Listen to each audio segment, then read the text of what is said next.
I've gathered you all here today so we can talk about one of life's many splendors and ultimately one of people's favorite things, talking about money.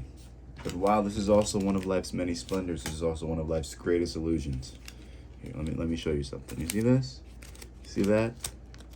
All ones. I bet you probably were thinking, how many social media influencers use this little skill? But that's not what I wanted to teach you. I actually wanted to teach you something different. So, money, right? I made a little short about this before. I said money is not the root of all evil. And that holds true. Money may have been founded on evil, which we're going to talk about, but money does not, it's not the root of all evil. If anything, it enhances the evil in the person. If the person is evil, or if not, it's going to enhance their goodness. But without a doubt, money has been founded on some pretty diabolic foundings, I guess that's the word to say it. So for those that don't know, there was this meeting way back in 1910 called the Meeting of Jekyll Island, or that's what we know of it now. Back then you didn't know it because it was kept in secret. And on this island, I'm going to go through a little bit of brief history. Prior to this meeting, and like a while prior to that, there were, just like all over this continent before the Europeans came, there were Native Americans, or what we call Indians, living on this island. Now, I should also say that this island is off the coast of Georgia, I believe it was. If you know, you should do your own research into this if you're interested in the topic, but it was off the coast of Georgia. There were some Native Americans living on it. Eventually some Europeans came, did what they did, gave them the flu, killed them, and now they were no longer there. But just like all places Europeans been, there were the remnants of their homes and the things that they used. So eventually, sometime in the future, a bunch of rich guys moved down there, demolished the shit, and build their homes on top of it. Now, like I said, there's a video that I have that I want to show you guys. I'm not going to show you the entire video, all right? But back in 1910, there was this thing called the Federal Reserve. And it was like an idea before it was really embraced into the law of the United States. Now, the name Federal Reserve might sound familiar to you. That's because the Federal Reserve is the bank that is not federal, but it runs the United States currency. So on every dollar or bill, you will see it says Federal Reserve Note.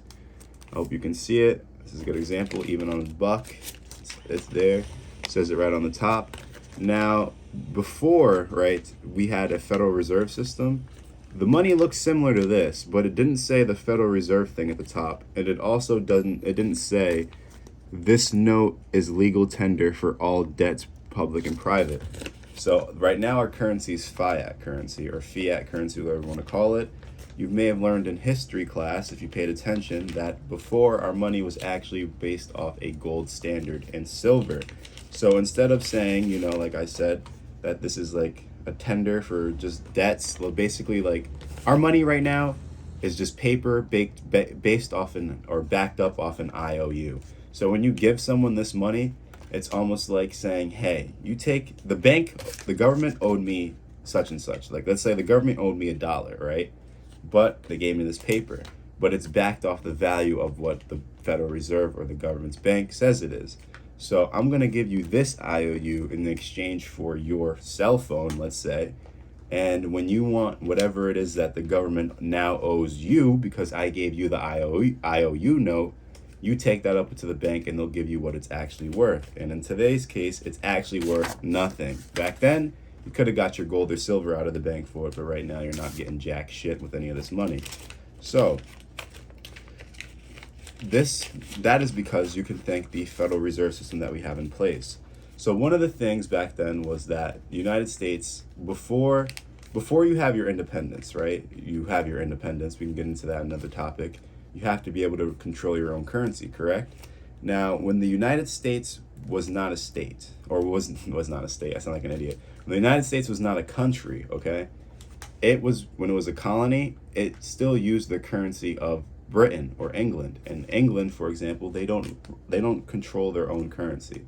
You can do some research into who runs their currency. You might be a little surprised and familiar with the name, but I won't spoil it because I want you to do some research into this topic. Now, the UK doesn't control their own currency. So when the United States gained their independence, one of the powerful things that came with becoming a country was that it can control and make its own form of currency.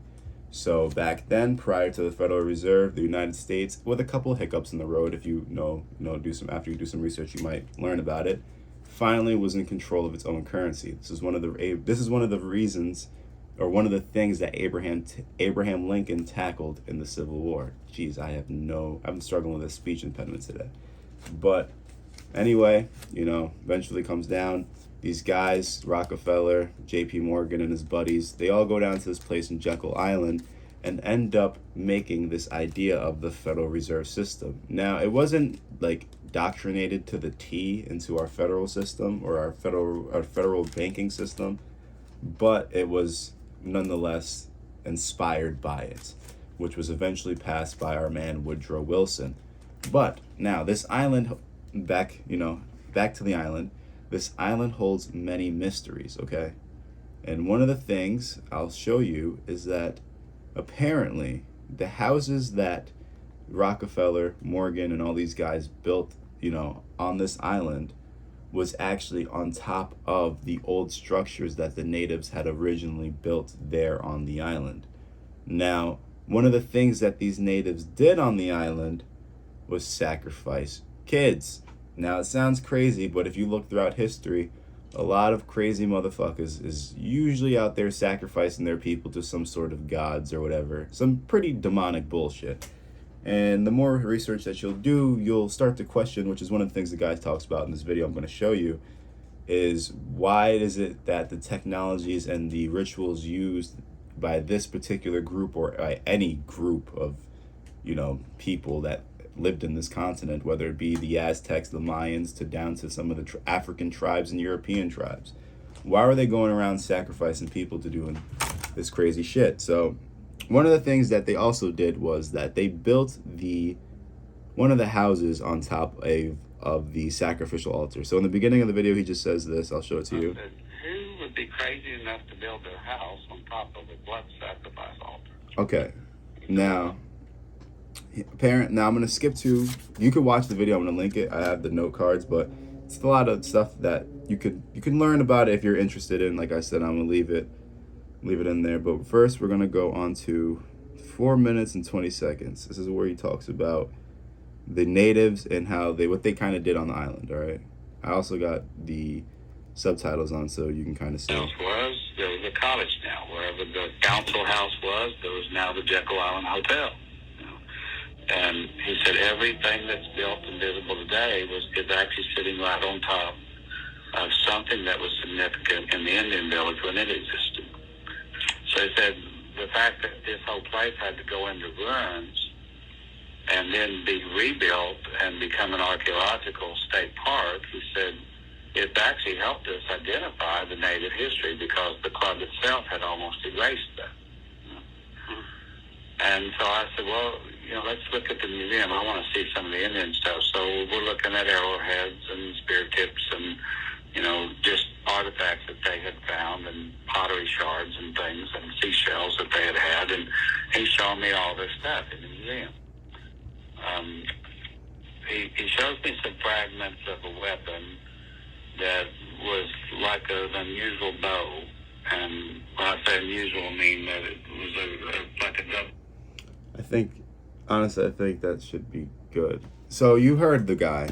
He said that what was built prior by the natives that lived on the island was demolished, and then whatever they built that was significant. So anything that was significant, so like their churches, an example, we'll get to the altar, they demolished it all with everything and built what they found significant directly on top of it. Now, right here that I'm going to skip to, it's 9 minutes in, they talk a little bit about this altar that they had found when they were doing their excavations, when they were opening up for the park. Let's get it right here. And then I see an altar. And I'm going, I don't know of a Native American tribe anywhere in the country. I know some that had log houses or high places or worshiped, nature in some way, or had totem poles or that kind of stuff. But this one has a stone altar, and it looks a whole lot like the one that I had dealt with in the Middle East. And I'm looking at the picture and I'm going, is this an altar? Is this stone like something they're sacrificing on? Because this guy's holding babies in his hands in this picture. He said, yeah, they're cutting those babies, they're hacking those babies up in that painting. And so when you look at the details, two of the shamans or chiefs are holding a baby up by the ankles and they're whacking their heads off and spilling the blood on this altar. And I'm like, sir, I don't want to be disrespectful of your training in archaeological understanding and history, but I don't know of any native tribe that did what I'm seeing here, unless it was an act of war. And this is really, really unusual. And I've seen this type of scene with artifacts over in the Middle East. And I've seen weapons like this over the... All right, so basically now the guy's saying that this just looks unfamiliar, the things that they're doing, the weapons that they're using, and the tools that they're using to perform this act, and he's seen it before in tribes that he studied in the Middle East. Now, this tribe also has another little secret, and it has a topic. That secret is also a topic I could talk about in a future video. But anyway, the dude's just like, this is some pretty crazy shit. I honestly don't think that you guys might have been accurate on what you labeled these guys. That's why I didn't say, that's why I said, not to disrespect them. And then the dude is also like, hey, bro, if you don't believe me, we can go check out the altar. It's right over there in my backyard. So the guy's like, holy shit, the altar's in your backyard? So he takes him over to it, and you'll see what happens next. I'm gonna skip to that part. Like I said, I'm only doing this to save time. You can watch the video at your own pace. It's only like 18 minutes. It's pretty interesting. Stuff anymore. I wanted to know, where is this altar? And so I asked him, I said, can you take me to this altar? I often pray over these things, and it's very beneficial for the land and for the country and for the people. Can I go to this altar and see it? He said, I can take you to the altar, but you can't see it. And I said, why can't I see it? Is it buried? He said, no, it's not buried, but it has a house built on top of it. I said, who would be crazy enough to build their house on top of a blood sacrifice altar? He said, well, Rockefeller was. Now, you heard the man say it. You don't have to believe it, but you heard the claim. Do your own research. But the video is not over yet. This is last 2 minutes I would like for you to see and hear what the guy says, because it's kind of crazy. And it almost has to make you think. If you have a brain, it'll make you think. Just like they were when they were actually being used back in the 20s and earlier. So we go over there, and he's got the keys. So we go into the house, and he takes me into the parlor, and he says, well, I know you're a praying guy, so you probably would like to have a little time to pray. He said, you're standing right on top of the altar right now. This is the room that is built on top of it. He said, I'm just going to go over here and sit down for a few minutes and read the newspaper, and I'll let you pray and do whatever you need to do. The room that they were sitting in when they drew up